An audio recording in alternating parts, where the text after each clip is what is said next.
পুরো পৃথিবীর বিজ্ঞানীরা ভয়ে আছেন। পৃথিবীর উপরে যে স্যাটেলাইটগুলো ঘুরছে তার মধ্যে যদি মাত্র দুটো স্যাটেলাইট একে অপরের সঙ্গে ধাক্কা খায় তাহলে পুরো পৃথিবী ধ্বংস হয়ে যেতে পারে। হ্যাঁ, পৃথিবীর উপর হাজার হাজার স্যাটেলাইট ঘুরছে প্রতি সেকেন্ডে 8 কিলোমিটার গতিতে, মানে প্রতি ঘন্টায় 28,000 কিলোমিটার বেগে। এখন ধরো দুটো স্যাটেলাইট একে অপরের সঙ্গে ধাক্কা খেলো, তাহলে তো তারা আর দুটো থাকবে না, ভেঙে 600 টুকরো হয়ে যাবে। এখন সেই নতুন 600 টুকরো একই গতিতে মানে 28,000 কিলোমিটার প্রতি ঘন্টায় ঘুরতে থাকবে পৃথিবীর চারদিকে। এখন সেই টুকরোগুলো অন্য ভালো স্যাটেলাইটগুলোর সঙ্গে ধাক্কা খাবে আর অনেক ভালো ভালো স্যাটেলাইট ভেঙে যাবে। আর যেখানে এই ধ্বংস ঘটবে সেখানে আরও 2000 লোহার টুকরো বেরিয়ে আসবে।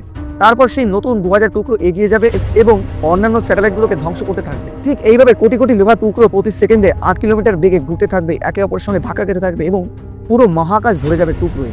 এটা ততক্ষণ পর্যন্ত চলবে যতক্ষণ না পুরো 100% মানে সব স্যাটেলাইট ধ্বংস না হয়ে যায় এবং যোগাযোগ ব্যবস্থা বন্ধ হয়ে যাবে। সমস্ত টেকনোলজি সিস্টেম ক্র্যাশ খেয়ে যাবে, সেনাবাহিনীর সুরক্ষা দিতে পারবে না, অনেক সমস্যা করবে। ভালো লাগলে লাইক আর সাবস্ক্রাইব করবেন।